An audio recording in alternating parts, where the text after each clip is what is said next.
let's go to running back. Who you got in the top 5?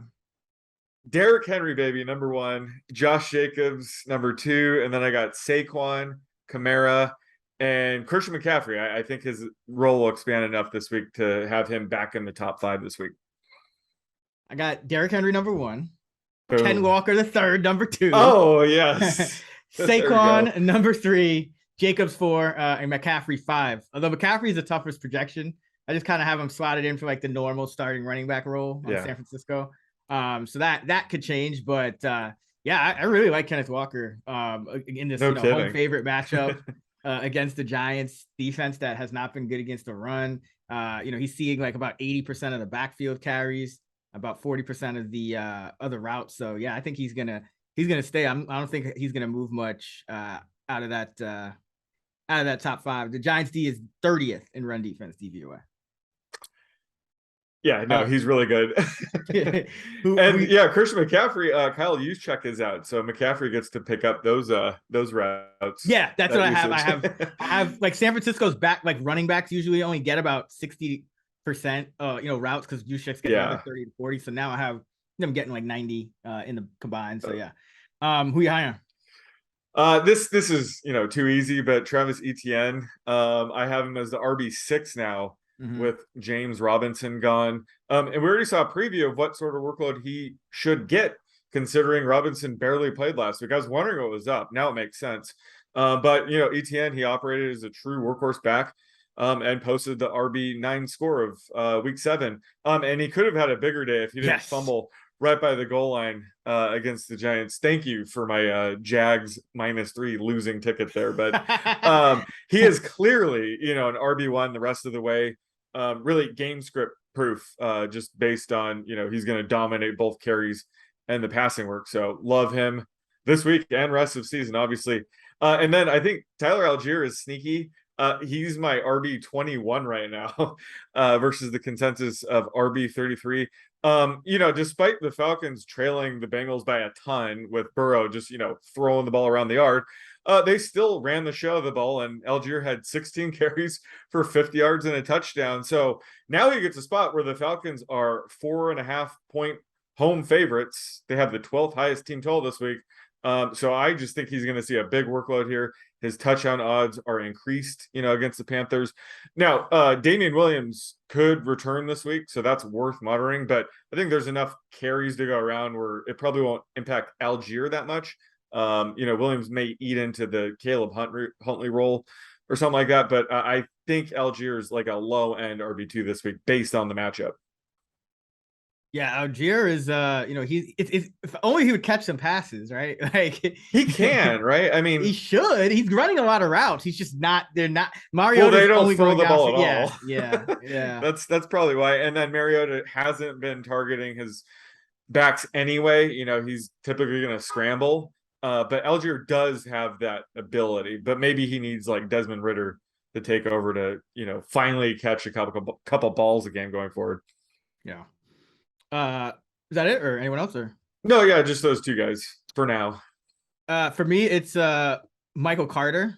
So he's gonna obviously see a bump up, I think, with Breece Hall out for the year, unfortunately. Now I know Robinson is in that backfield, but remember, Robinson's not gonna know the full playbook.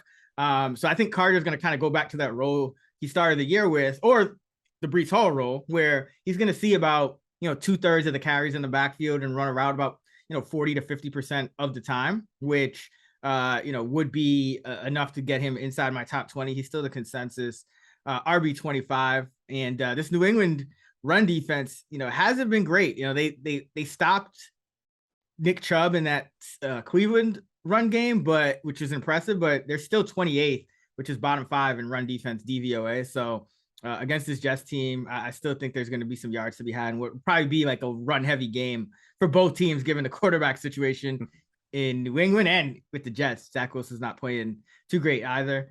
Another guy I'm high on is Devin Singletary for the Bills. He's kind of same thing as last year. We're just seeing him slowly but surely take over this backfield. And, Zach Moss is a healthy scratch last game. I think Moss will probably be active this game, maybe for some mop-up duty. But Singletary has just seen his usage, kind of grow in this backfield. So I have him at RB 17. This Green Bay run defense is another one that's just not been good this year. It's 31st in run defense DVOA. So I think Singletary, Buffalo, a big favorite at home. I think he'll have some opportunities here. So he's a top 20 back for me this week. Yeah, I love that call, and it's that time of year, right, where Zach Moss starts getting scratched every other week or so. Yeah. But I mean, one of the craziest things is James Cook hasn't really been eating into Singletary's receiving usage at all. I think Cook his top 10% routes run once this year. So yeah, it looks like Singletary's more of a workhorse back than we anticipated this year. Yeah, I think Cook he was having issues with pass protection, so that's why he hasn't been involved more in that area. So it's essentially he's just Cook is like Zach Moss now. Like he's just the backup, the true backup. Yep. Who you want? I'm low on Brian Robinson against the Colts this week. I have him as my RB 30 compared to RB 25, and his stock has taken a bit of a hit lately. He's seeing most of the early down work as we expected, but Antonio Gibson has actually been seeing more of the goal line work, which is not good for Robinson's stock. Obviously, he's not going to be involved in the passing game whatsoever. So he's basically just getting, carries between the 20s. And he also needs a positive game script, which is not ideal when playing for a team like the Commanders. So the fact that they're a 3-point underdog this week against Colts, who have a pretty good run D. I mean, they rank 8th in DVOA versus the run. Robinson is a fade for me. I consider more of a solid RB3 flex, but I'm not anticipating a ceiling game here from him. Yeah, it's tough to call with these Washington backs. Like I know McKissick has taken a huge hit too in usage, but I saw that Gibson was kind of more involved. He had a good series like a Thursday night, and then he got a few more looks against the Packers. All right, I'm blowing David Montgomery. I have him as my RB 31, and you kind of talked about this on the night shift pod that they were talking about more of a hot hand approach, and just wanted to see if Herbert was going to get that passing down usage, and he did. Herbert cut into Montgomery's workload in both the run game and the pass game. So even though Montgomery got that touchdown, he ran a route just 44% of the time, and he had just 48% of the design run. So that kind of usage is down from his season average. He was usually getting about 2/3 of those. So it's just going to be really hard to predict going forward between him and Herbert. There are games where he could obviously get that hot hand, but Herbert has been, as we've both talked about, Herbert's been the better runner. They're a road underdog in Dallas, tough defensive front. So I think Herbert and Montgomery, not too much separating them anymore, or not too much should be separating them anymore in the ranks. So yeah, I have Montgomery way down at RB 31 this week. Yeah, I'm right there with you, and I mean Herbert started the second half, so Eberflus stood true to his word back out the high hand back. But like you said, I was actually surprised to see Montgomery's passing usage take such a big hit. So that was not good to see for him, especially, coming up on like you said, this is a game where they're pretty big underdogs.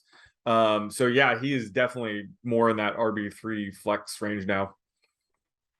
All right. What you got for the running back prop? All right, so I mean, we lost Breece Hall for the season, which is just such a shame. He looked super legit.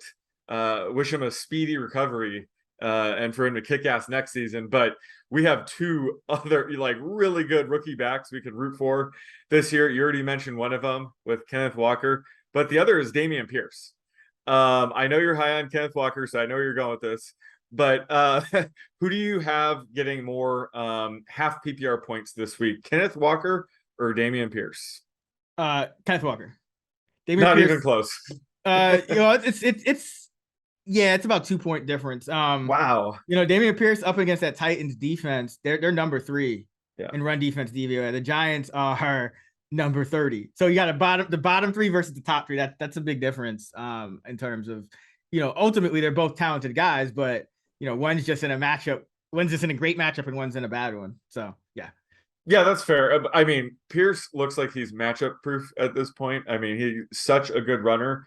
And plus, he didn't see, the routes run were still, right around 30% this week, but he's still seeing a massive target share when he is running a route. So he was able to get a, handful of catches. So that's something that that's probably the only thing I think Pierce has an edge over Walker is like he has a better chance, I guess, of getting 3 to 4 receptions. But yeah, obviously the matchup is much better in Walker's case, but I still have them projected very close. So that's why I was willing to offer this one to you. But yeah, 2 points is a big gap. So yeah, man, not shocked you're going with Walker there. Got Walker beasting this week, man. Although Travis Homer might be returning soon. Got to watch out for that. Yeah, I know Pete Carroll, man. I've watched every snap of this guy Walker. He's not like he'll get like Dallas and Homer will split whatever they split, but like Walker's getting his carries. They're a home favorite. Yeah, he doesn't. Walker doesn't even need a reception at this point. Yeah, exactly. Yeah, I don't think he had one last week, and he got what, a buck 68 and two tutties. Yeah, he's here.